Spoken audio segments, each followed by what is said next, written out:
Hello, hello! My name is Kallista, and welcome to Dragon Age 2! Oh, it feels so strange to be saying that. After journeying alongside Artin throughout all of Origins into Awakening, Golems of Angarak, Witch Hunt, it feels so bizarre to be closing that chapter and moving on to the next one. Don't get me wrong, I really enjoy Dragon Age 2. It's a flawed game. I think everyone can admit that Dragon Age 2 has its flaws. However, I always have fun when I play through this game. I always enjoy myself. Can I just say, before we begin, I am so glad that I gave myself the entire weekend to get this recorded, because guess who was correct that OBS would have issues with this game? Me! I've had so many issues trying to get this recorded. OBS really did not like Dragon Age 2 for me. It was just like, no, you know what you don't need? Frames. No frames at all. Literally, the first time I recorded this, it was a shot of Hawke running for 5 minutes, just that one frame. Then it was a shot of Hawke fighting the Darkspawn for another 5 minutes. Then it was the shot of an ogre for, like, it was awful. I've had a bit of a fiddle around. I think I've got it. I think I've got it down. There's also another issue that I faced. However, I kind of want to get into the game to properly explain that. So, speaking of getting into the game, new game, please.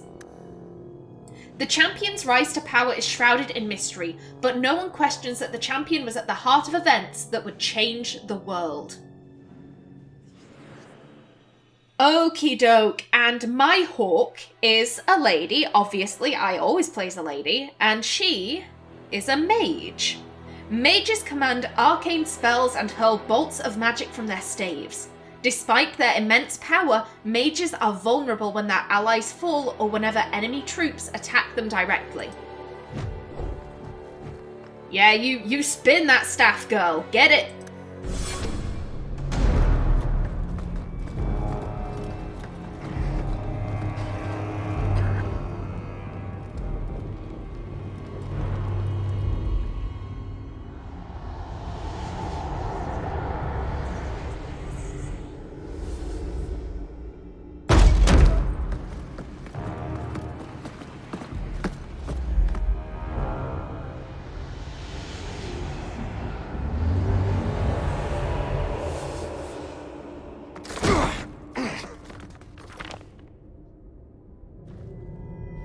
Had gentler invitations.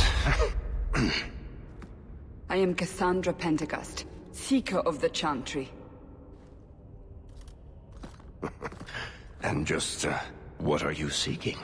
The champion. Which one? You know exactly why I'm here! Time to start talking, dwarf. They tell me you're good at it. What do you want to know? Everything. Start at the beginning.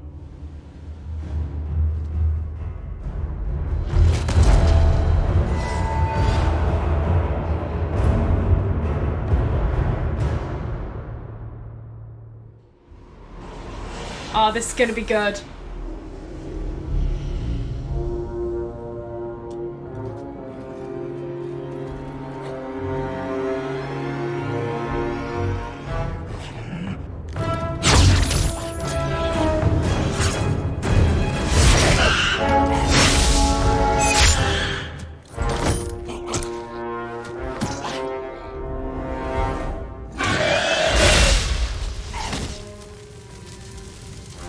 Scouts. We will have to fight them sooner or later. Then we make our stand here. Prepare yourself.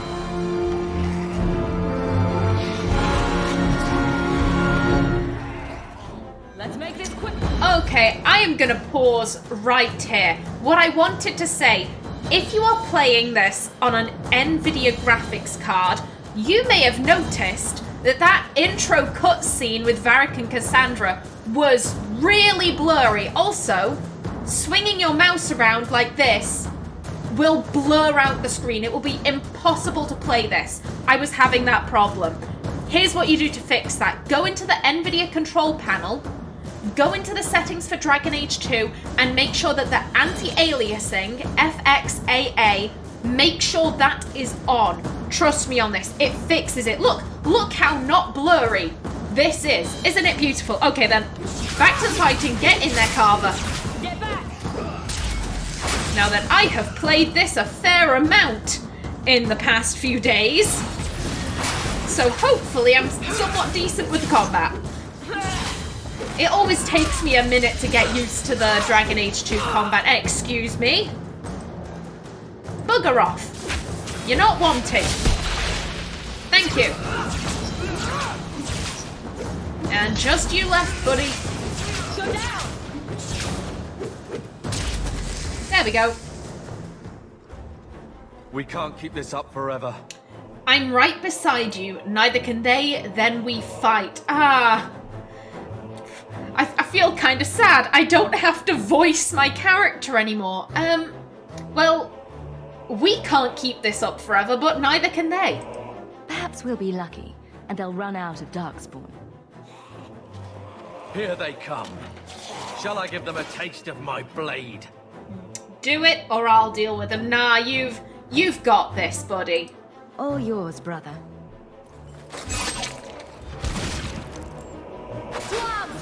Okie doke. Let's start off with one of these over here. There we go. Okay, Carver's got that side down. He's all right. Oh, there are a lot of them though. There we go. And the music's cut out for some reason. God damn. Stop hitting me. Thank you. And bugger off. We'll keep at it. And you. Yeah, Carver's doing really well. But let me just give you a hand. There we go.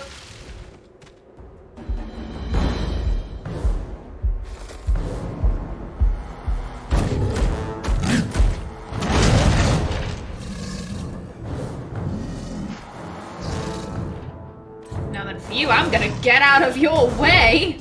But no running away. Nuh-uh. I would like to target him, please.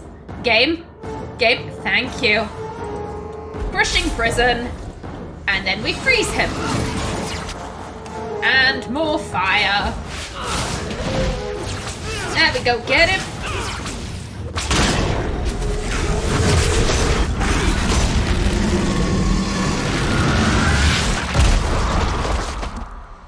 There's no end to them.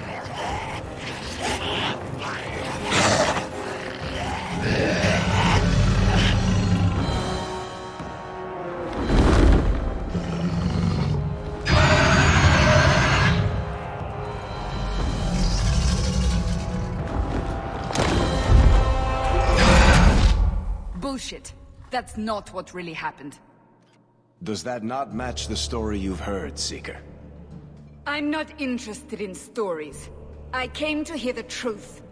What makes you think I know the truth? Don't lie to me! You knew her even before she became the champion. Even if I did, I don't know where she is now. Do you have any idea what's at stake here? Let me guess. Your precious chantries fallen to pieces and put the entire world on the brink of war. And you need the one person who could help you put it back together. The champion was at the heart of it when it all began. If you can't point me to her, tell me everything you know. You aren't worried I'll just make it up as I go? Not at all. You'll need to hear the whole story. Oh, I do love those little cut scenes between Cassandra and Varric. They're so good. And character creation. Now, unlike Dragon Age Origins, I do not have my Hawke's head in the preset bar, so I am gonna cut around this. Be with you in a minute. And I am back, and I am very pleased to be introducing you to Amelia Hawke. I absolutely adore her. I think she is so pretty. I love her freckles. I'm so fond of her freckles. So I do have mods, obviously, installed in Dragon Age 2. However, they are purely cosmetic. I don't even have any bug fixes installed in Dragon Age 2. I think that the most visible mods I have that you're going to see in this playthrough are the Frecklesmod, a mod that changes the dress in Mark of the Assassin because Amelia is very feminine and girly and she would not be caught dead in the pantsuit that Mark of the Assassin forces on Hawke. No thank you. And I also have a mod that changes the appearance of a character who crops up either in Act 2 or Act 3. I'm not entirely sure which. It's the game did her dirty. I'm telling you, the game did her dirty. If you want spoilers, you can check out all of my mods. They are in the description box below. Now then, back to Amelia herself. My inspiration for Amelia and her appearance, I really wanted to give her a girl next door kind of look. She's very pretty in her own right. However, when compared to, let's say, a very pretty little sister, I think Amelia tends to get overlooked because, let's be brutally honest, Bethany is drop-dead gorgeous. She is stunning. I also really wanted to try and make sure that Amelia and Bethany did look similar. And I think especially in the cheeks and the jawline, I think Amelia does look kind of like Bethany. I think, at least. I just love her. I love her so much. I'm so proud of her face. Now then, events of Dragon Age Origins. We want to import. Game, please. Please don't do this. Okay, that wasn't so bad. Here's the thing. This is what screwed over my last recording. Trying to import the save really messed it up, so... Okay, we do want this. We want the nest. Okay. Okay. I'm gonna assume that everything is fine. Because my other test recordings with my new setup were okay, so I'm gonna assume that everything is fine. Fingers crossed I don't have to record this again. Now then, as with all of my other characters, Amelia does have a backstory. If you are not interested in hearing it and just want to get straight to the action, a timestamp will be popping up right down here telling you when to skip ahead to, but for those of you who are interested. Also, Amelia is 24 at the beginning of Dragon Age 2. Here is her backstory. Amelia was born somewhere on the road between Denerim and Amaranthine. Her parents had only recently arrived in Ferelden and were still trying to find some place to call home. What Malcolm and Leandra lacked in financial security, they more than made up for in love and attention. Amelia remembers feeling very safe as a little girl. The family chose to settle in Amaranthine initially, taking odd jobs here and there. They could only afford meagre lodgings and generally had to scrape to get by, but that never bothered Amelia. Her parents were her heroes, especially her mother. People often joked that Amelia was Leandra's shadow because wherever Leandra went, Amelia was always sure to be 3 steps behind. In her eyes, her mother was the most beautiful woman in the world, and she wanted to be just like her. Amelia's most treasured memory is from when she was 6 years old, sat on her mother's lap at her dressing table, Amelia clumsily putting on lipstick and rouge while Leandra brushed her hair. When Amelia was 5 years old, the twins arrived. Amelia was overjoyed to be a big sister and promised to help her parents as much as she could. With Bethany and Carver, the Hawke family was complete, and all was well. For a few years. Malcolm watched his children closely for signs of magical ability, and a few months after her 8th birthday, Amelia started getting migraines. Leandra pushed his concerns aside. Her mother had had migraines her entire life. This was clearly that affliction skipping a generation. But Malcolm wasn't so certain, and unfortunately, his fears came true less than a year later. It was a warm summer's night when it happened. The local baker had brought some baked goods to the family as thanks for Leandra helping to sew his daughter's wedding dress. Amongst the goodies was a delightful-looking vanilla slice. Amelia wanted it, but it was almost bedtime. Neither Malcolm or Leandra were interested in dealing with a hyperactive child and told her the vanilla slice could wait. But Amelia didn't want to wait. She wanted it now. Amelia waited until her parents were asleep and crept into the kitchen. Reaching for the cake tin, Amelia could almost taste the sugary goodness, when suddenly a hand reached around and attempted to pull the tin from her small hands. Leandra had heard her eldest sneaking around and was determined to prevent the oncoming sugar rush. As the pair played tug-of-war over the cake tin, Amelia felt that familiar pressure building in her skull, right between her eyes, screaming to be released. The more Leandra pulled, the bigger the sensation grew, until Amelia felt a sudden snap. The dining table shuddered, the doors on the kitchen cabinets all blew open, and Leandra was flung across the room, a sickening crunch echoing out as her head hit the wall. Malcolm was awoken by a loud bang. He rushed to the kitchen and found a horrifying sight. His wife, unconscious, a blood smear on the wall leading down to her head, and his daughter, standing as if in a trance, her eyes fixed on Leandra. Malcolm worked as fast as he could to stabilise his wife, but he wasn't entirely sure just what kind of damage Amelia might have caused to her mother's brain. Leandra didn't wake up for 3 days, and when she did, she wasn't the same. She was more impulsive, less empathetic, and she would just open her mouth and say the cruelest things. Amelia barely spent any time with her mother after that. She focused on the training her father gave her, but every time she returned home, she was reminded of the damage she could do. Every time her mother would announce that she was taking Bethany to look at dresses without inviting Amelia, she knew just how dangerous she was. When Amelia was 14, Bethany also developed magic. The family was forced to flee their current home as Bethany's manifestation had been far more public. Amelia expected her mother to begin treating Bethany with the same disdain, but no. As the family travelled down to Lothering, Leandra was constantly telling Bethany that none of this was her fault and that she would always be her little girl. Amelia's blood boiled. Amelia remembers the first time they entered their new home in Lothering. Leandra taking Bethany by the hand and pointing to one of the windows, stating that would be the perfect place for Leandra to teach her how to do her makeup. Amelia stood in the doorway, uninvited.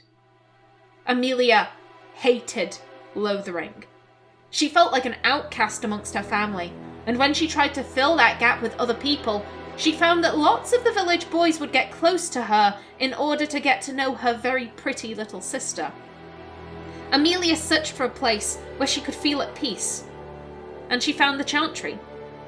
She had never really sat still long enough to actually take one in, but when she did, something clicked. She felt safe with the Templars around. She wanted to feel that safe all the time.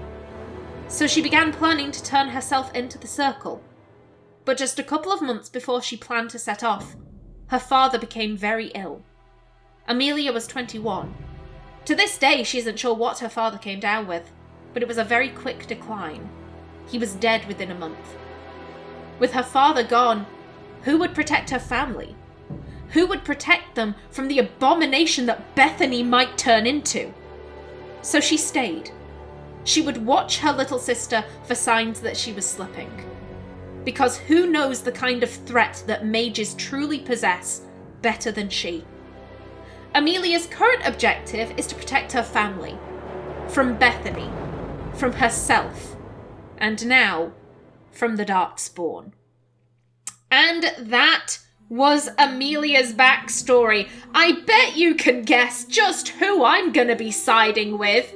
throughout most of this gameplay. The main reason I did that was because all of the Let's Plays I had seen on YouTube were pro-mage. I had never seen a roleplay based Dragon Age 2 Let's Play that was pro-Templar. And as such, I had never seen the pro-Templar route through the game, and I knew that I wanted to experience that. Hence why I decided to create a Hawke that was very much anti-mage, rah-rah Templars.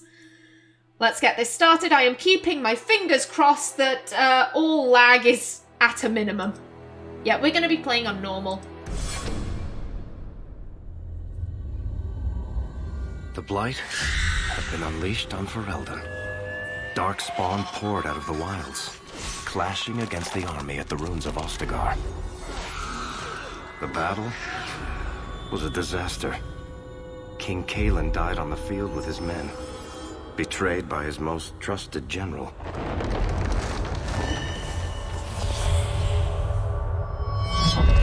Unopposed, the Horde marched on the village of Lothering. The village burned, and many innocents were slaughtered. The champion's family barely escaped in time.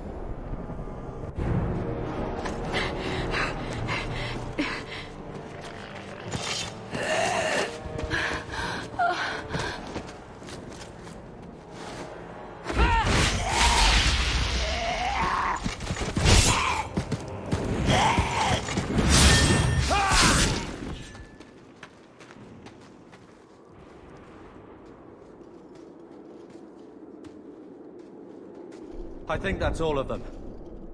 For the moment, make us save us. We've lost it all.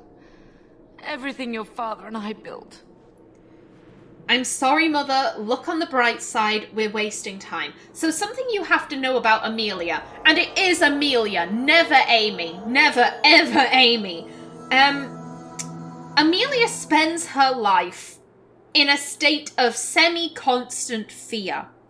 She is petrified of her sister, she is petrified of herself, and just what she could possibly turn into if she isn't careful. And as such, she learned early on that being afraid all the time, people rapidly get less and less sympathetic. Her parents, Malcolm and Leandra, especially Leandra after the accident, was not very sympathetic that, oh, you're afraid? Well, you're bumming me out. Could you stop that? Probably not in those words, but words to the effect of. And as such, Amelia covers up her fear with humour. She is constantly cracking jokes, not because she's, a razor-sharp wit, but because she's constantly scared. At least we're alive. That's no small feat. Yes, you're right. We should have run sooner. Why did we wait so long? Why are you looking at me? I've been running since Ostagar. And speaking of running... Not to interrupt, but the Blight's not going to wait while we stand here pointing fingers. Please, listen to your sister. Then let's go. Lead on. And of course we're bringing Puppy with us. Yes. He's not quite as good as a spider, but he will do. Something very quickly that I just want to talk about. Like I was saying this before, I wanted to try and have the family resemblance between Bethany and Amelia, and I do think I got that down, but something I really like, they have very similar hairstyles, except, Amelia's is a lot flatter. Bethany looks like maybe someone helped with that. Someone was helping her to do her hair. She has this full face of makeup because, again, someone is there teaching her how to do it whilst Amelia is left out in the cold. It's a little detail, but I like it. I like things like that. Okay, everyone, onwards. To arms! Hello, people. That's it, Carver. Get in there, brother. I'll deal with this. And I believe, yep, there are people behind us. Bethany's got it. Bugger off. Excuse me. There we go. And... oh, no, yep. Bethany did got it. Okay. And we leveled. Good stuff. Level up. When a character levels up, you receive points to spend on both attributes and abilities. Well, this is going to be easy. 2 magic, 1 willpower. Good stuff. Now then. If you hadn't realised, the ability that Amelia first used, the thing that flung her mother halfway across the room, that was a mind blast. And because that was Amelia's first interaction with magic, Amelia is petrified of spells that do damage. As such, aside from Mind Blast, Amelia will not be picking up any offensive spells. I'm going to repeat that. She will not be picking up any offensive spells. So when I get to a certain fight, it takes me ages. That is a warning ahead of time, just so you know what you're getting in for. She is purely healing. That is all Amelia does. Healing and nothing else. Did anyone drop anything? These guys didn't.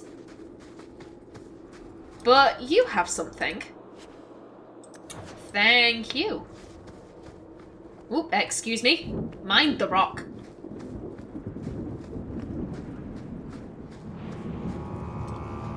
Wait, where are we going? Away from the Darkspawn, where else? And then where? We can't just wander aimlessly. Why on earth not? So long as we wander aimlessly away from the Horde, I'm happy. We can go to Kirkwall. Well, that wouldn't be my first choice. There's a lot of Templars in Kirkwall, Mother. I know that, but we still have family there. And an estate. Then we need to get to Gwarin and take ship. If we survive that long, I'll just be happy to get out of here. We're under attack. Oh, more of them. And next one, I think. Oh.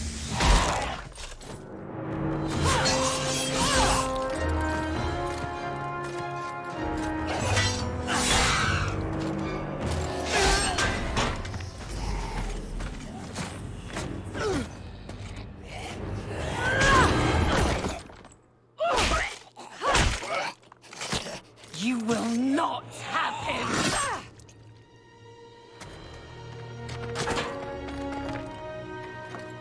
They will not have you. Not while I breathe. Oh, we got a Templar. We gotta save him. Oi! Oi, dickheads! Get away from him!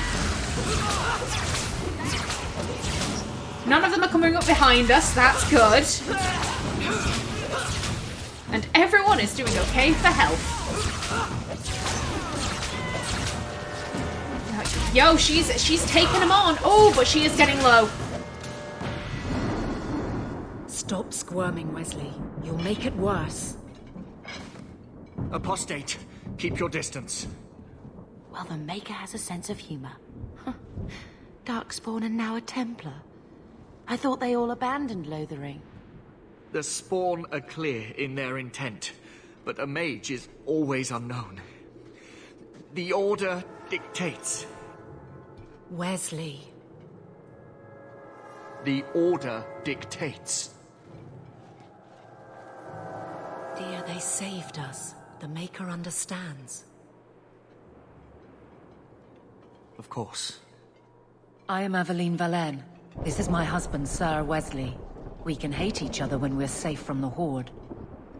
I would like it noted that Amelia wasn't actually frowning at Wesley. A piece of grit had blown into her eye and she was frowning at that. She wasn't frowning at him. She likes Templar. She loves Templar. She wanted to high-five him, but he looks a bit too injured. can you be trusted? No, of course they can be trusted. They have a Templar with them. But the other two, yeah, we'll ask them. A strange time to be hunting apostates. His fellows left with the Chantry priests. I was traveling to Denerim on business for the Order, but I had to turn south when I heard of Ostagar. Bad luck and judgment brought us together here before the attack. The nice Templar has been convinced to postpone his hunt for illegal mages. So let's not dwell upon it, shall we? Wise girl. For a while, it looked like we were the only ones to escape the Darkspawn. We aren't free of them yet. You didn't see Ostagar. This is just the start. You were there. Yes, I see it now. Third Company, under Captain Varel. Then you saw how the whole of the army was defeated. We fell to betrayal, not the Darkspawn. This arm of the Horde will not have the same advantage. Yeah, Amelia wouldn't ask if they can be trusted. She'd trust them implicitly. So I am going to be going primarily sarcastic. However, this guy, he was really badly injured. He took a really nasty sword strike to the back. And he is a Templar, you know. Amelia wouldn't make jokes about that kind of thing. I think I will at times go aggressive. Mainly when dealing with other mages. Amelia's kind of like a very angry dog. You know, a lot of barking and kind of, keep away from me, like an initial display of aggression so that they won't bother her again. That's her kind of go-to defense. How bad is that wound? I think my sword arm's a loss, even with healing. Then you will have mine, as always. For now, we move with you. North is cut off. We barely escaped the main body of the Horde. Then we're trapped. The wilds are to the south. That's no way out. If the options are south or die, I'll take my chances with south.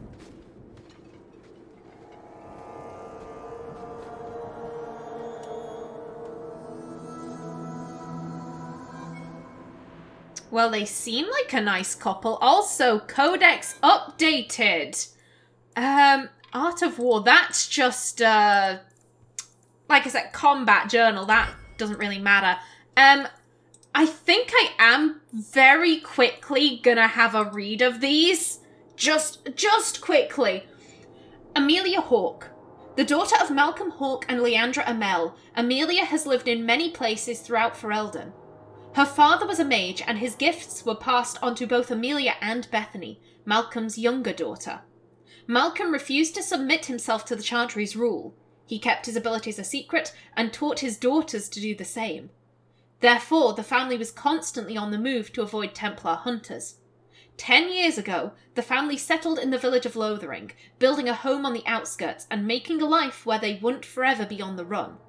Though Leandra worried constantly that the Templars would one day catch up to them, Malcolm's teachings were sufficient to keep him safe. He died 3 years ago, leaving Amelia responsible for the welfare of her mother and younger siblings.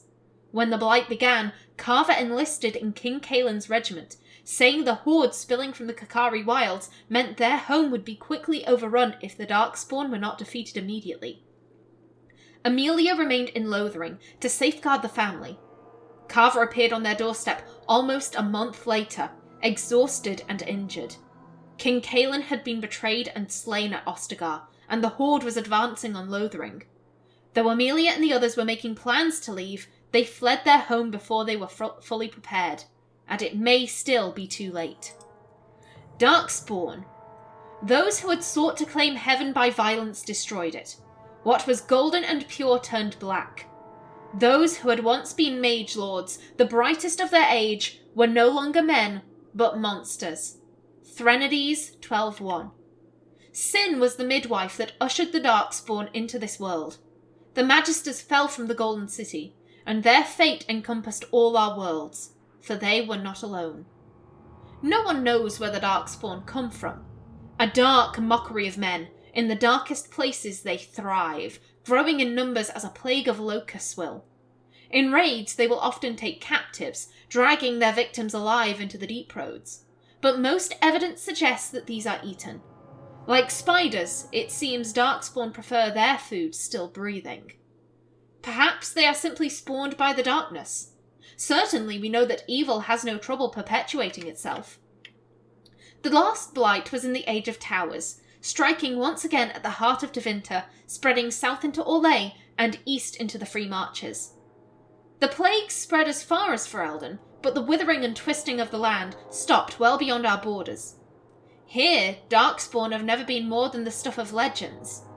In the northern lands, however, particularly Tevinter and the Anderfels, they say Darkspawn haunt the hinterlands, preying on outlying farmers and isolated villages, a constant threat. From Ferelden Folklore and History by Sister Patrine, Chantry Scholar. An honest answer regarding apostates. A mage who does not receive the teachings of the Circle and who does not have the words of Andraste in her heart is an apostate, and a danger to us all. Without the guidance of the Holy Chantry, a mage may foolishly dabble in the darker arts, blood magic or demon summoning, thus becoming Maleficarum, and a mage's mind will ever be a doorway to spirits of the Fade. Without proper instruction, this doorway remains open and unsecured. If a demon should come through this doorway and possess a mage, an abomination is created. Abominations know only madness. They cannot be reasoned with, and will slaughter man, woman, and child without thought. Whole cities have fallen to these creatures. Thousands have died at their hands. The Chantry and her Templars have a duty to ensure that this does not happen. If I knew a better way to deal with magic, I would seize upon it immediately. You say we should let the mages guard themselves. I tell you that this is no solution. Look at the Tevinter Imperium. Their magisters do not know restraint. Without Chantry oversight, the magisters abuse their power. Those without magic are trampled underfoot and forced to serve. Slaves are slaughtered by the hundreds to feed the magisters' hunger for power. Even some mages are not spared. For in mages, as in all humans, there exists a spectrum. On one end, the very powerful. On the other, those that can barely light a candle. The Empire cares only for the strongest, and those who do not compare favourably are thrown to the wolves. Imagine your children growing up in such a world. If a mage asked it of you, you would have to give him your daughter, not knowing what his plans for her might be. You could not resist him, and neither could she.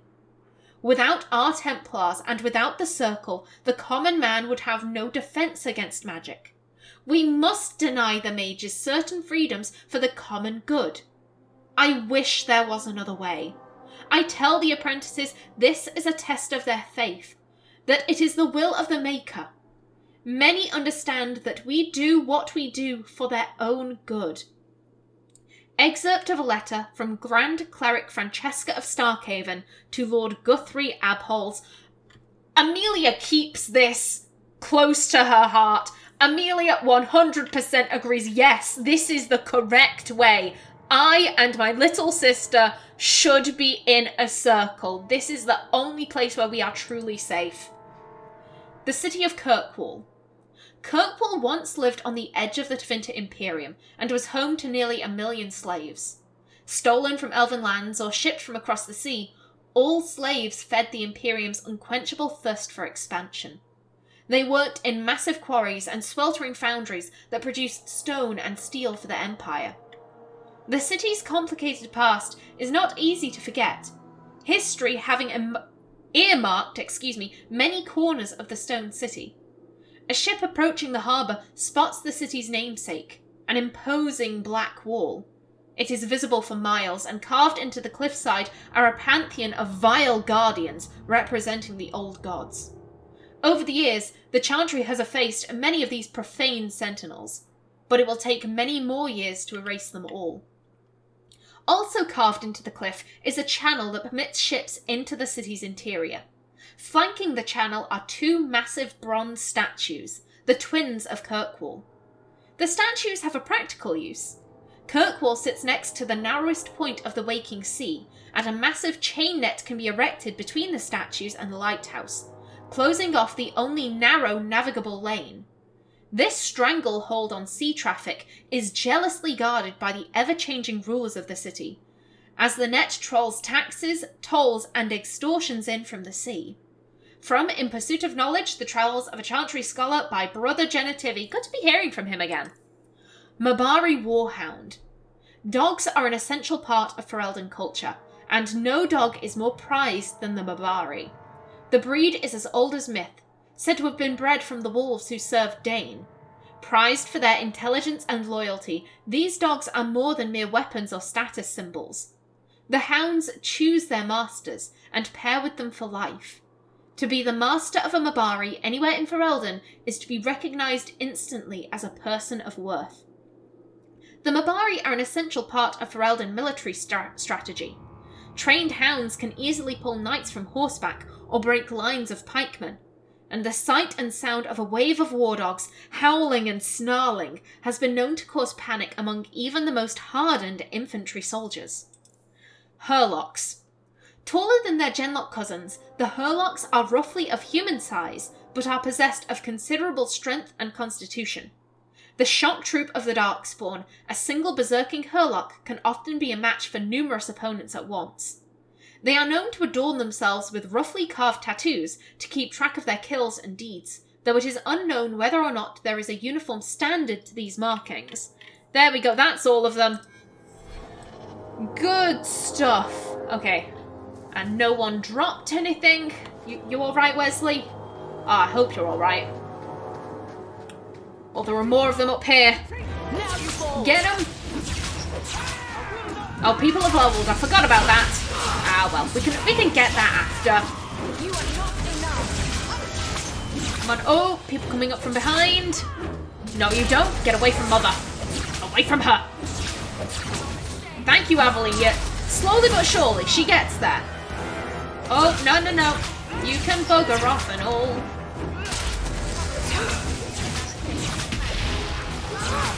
And yes, get them, puppy. Get them, as yet unnamed puppy. And there we go.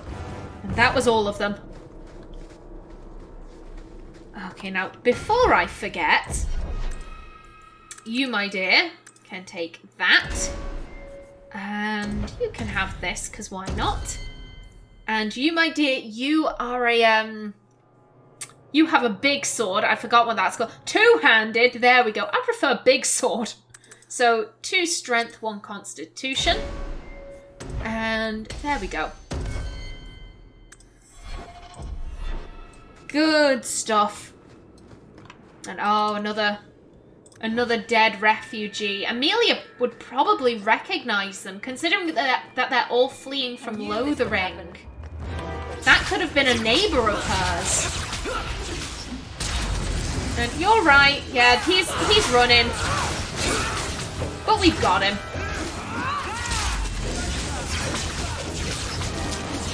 And next one. Oh, coming up from behind, but Bethany's got it. There we go. Oh, look at our little brother. So brave, so strong. Oh, no. Come on, people, get on them.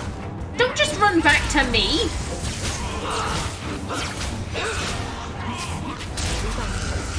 There we go. Okay, and, Mother? So Wesley, there we go. They fled and hid. That's fair. I think if they can't fight, they might as well hide. And yoink. Thank you.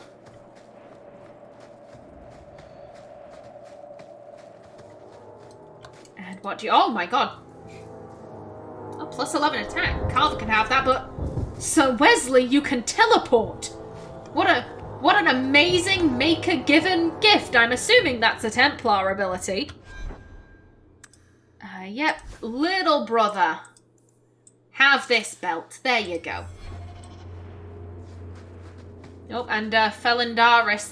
That's not a good sign. Wherever Felindaris is, evil is sure to follow. Facts. Yoink. I'll show them what I can do. What did I say about evil? Emissary apprentice. Ugh. Come on, people. Get in there.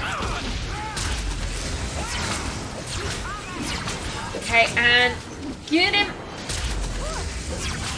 Everyone's doing alright for health. There we go. Next one. And you. Oh, but there are people behind us, I think. Yep. Bugger off.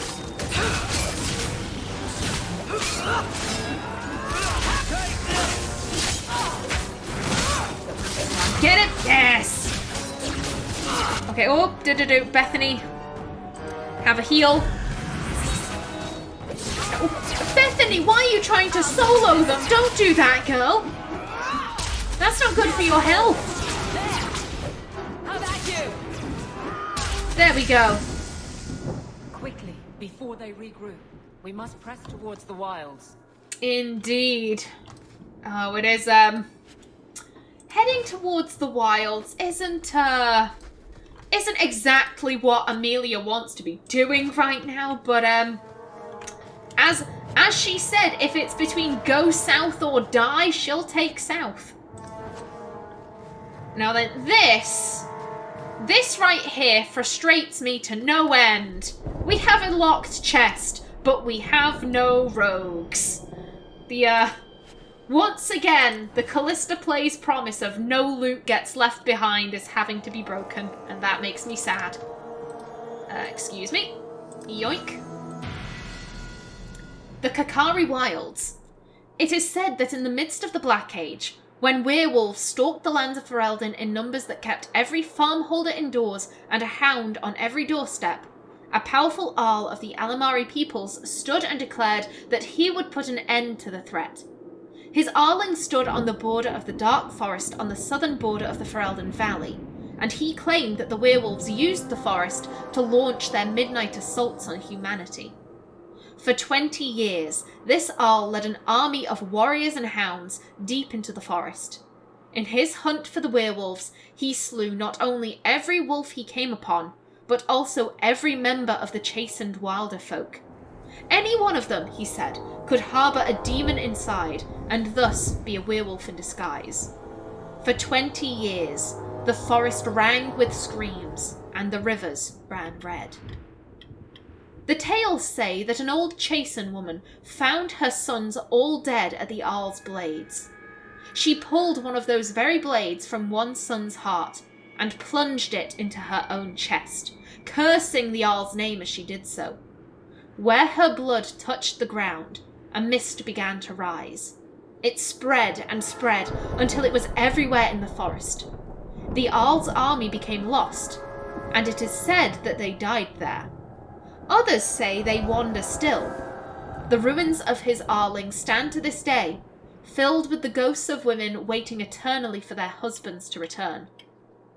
The forest of the legend is, of course, the Kakari Wilds.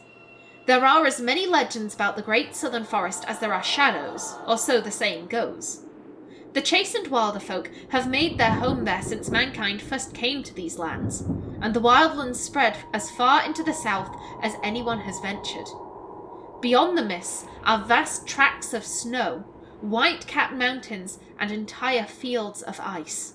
It is a land too cold for mankind to survive, yet the chastened eke out an existence even there, and they tell of horrors beyond the wilds that the lowland folk could not begin to comprehend. To most, Ferelden simply ends with the Kakari Wilds. There is nothing beyond. The wilds is a land of great trees, wet marshes, and dangerous monsters. What more need be said? From Land of the Wilders by MotA Dress, Chantry Scholar 918 Dragon. Very interesting. Now then, everyone has leveled. 2 magic, 1 willpower, lovely jubbly, and I will take heroic aura. 2 magic, 1 willpower, and you can have that. Doesn't really matter, let's be honest. And 2 strength, 1 constitution. Take that. You are a sword and board, so have that. Lovely jubbly. Now then, I am just about out of time for this episode. In the next one, let me just stop right here. We will head towards the Kakari Wilds, but until then, please remember to like if you enjoyed, leave a comment below, and if you wanted to subscribe, it would be very much appreciated. I've been Kallista. Thanks for watching, and see you in the next episode.